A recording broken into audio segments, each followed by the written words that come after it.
వారణావతంలో కుంతి ఇంకా పాండవులు కాలిపోయారనే విషయం హస్తినాపురంలో తెలిసి రాజమందిరం ఒకటే కాదు నగరం మొత్తం దుఃఖంలో మునిగిపోయింది. కనికుడు చెప్పిన కూటనీతి బాగా బుర్రలోకి ఎక్కించుకున్న ధృతరాష్ట్రుడు అందరికంటే ఎక్కువగా పడి పడి ఏడ్చాడు.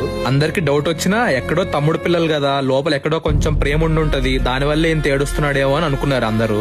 ఆ తర్వాత అందరు కలిసి కుంతికి పాండవులకి అంత్యక్రియలు నిర్మించారు. ధృతరాష్ట్రుడు చాలా దుఃఖం నటిస్తూ నీళ్లు వదిలేయడానికి గంగానది ఒడ్డుకెళ్లాడు. ఇంకో పక్క భీష్ముడికి పాండవులంటే చాలా ఇష్టం. భీష్ముడు ధర్మాత్ముడు, మహాబలశాలి, అందరికంటే గొప్ప వీరుడు.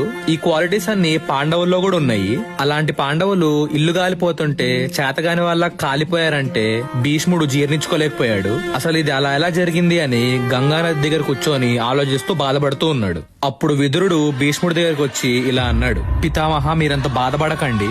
యుధిష్ఠిరుడు అందరికంటే శుభ లక్షణాలు ఉన్నవాడు, చక్రవర్తి కావాల్సిన వాడు. భీముడు గదతో విజృంభిస్తే కొండలు కూడా పిండవుతాయి.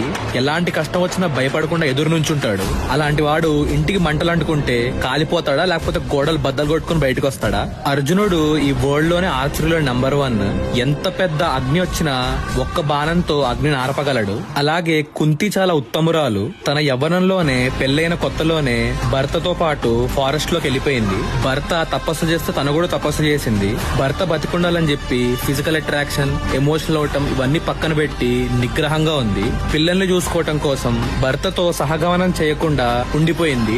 ఆ అమాయకురాలు జీవితంలో పట్టుమని 10 సంవత్సరాలు కూడా ఆనందంగా లేదు. ప్రతి స్టెప్ లో నరకం అనుభవిస్తా వచ్చింది. అయినా కూడా పిల్లల్ని కరెక్ట్ గా పెంచాలి అనే రెస్పాన్సిబిలిటీ ఒక్కటి పెట్టుకొని ధైర్యంగా నెట్టుకొస్తుంది. అటువంటి ఆమె చిన్న ఇంటికి మంటలు అంటుకొని చనిపోయిందంటారా? ఇలాంటి వీరుల్ని అగ్ని ఏమీ చేయలేదు. మీరు బాధపడకండి. అసలు పాండవులు కుంతి చావలేదు. అసలు ఏం జరిగిందంటే